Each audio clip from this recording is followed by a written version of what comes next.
Samweli wa mbere igice cya 5. Isanduku y'isezerano mu Bafilisiti. Abafilisiti rero bari banyaze isanduku y'Imana, bayivana i Benezeri bayijyana Eshidodi mu ngoro y'ikigwamana cyabo Dagoni, bayitereka iruhande rw'ishusho yacyo.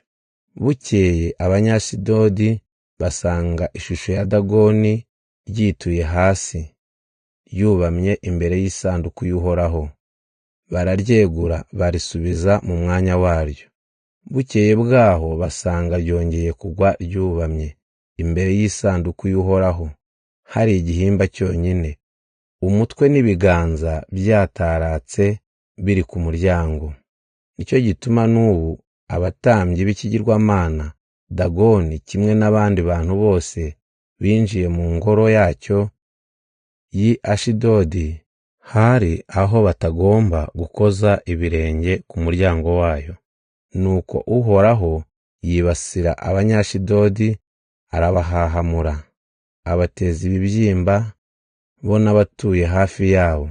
Abanyashidodi babonye ibibabayeho baravuga bati, isanduku y'Imana y'Abisiraheli ntigume iwacu. Iyo Mana yatwibasiye twe n'Imana yacu Dagoni. Nuko bakoranya abategetsi 5 b'Abafilisiti, maze barababaza bati, isanduku y'Imana y'Abisiraheli tuyigenze dute? Barasubiza bati, nijyanwe i Gati.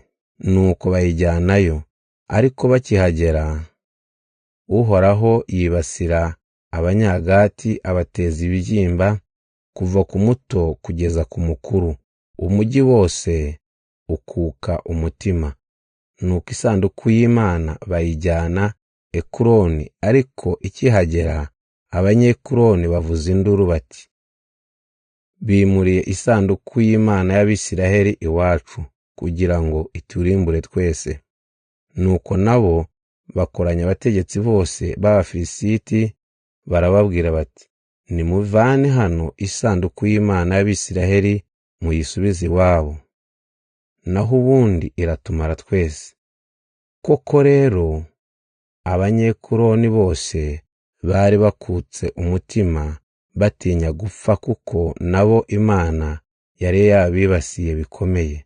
Bose bafatwaga n'ibibyimba, benshi bagapfa, nuko gutaka kwabo kugera ku Mana yo mu ijuru.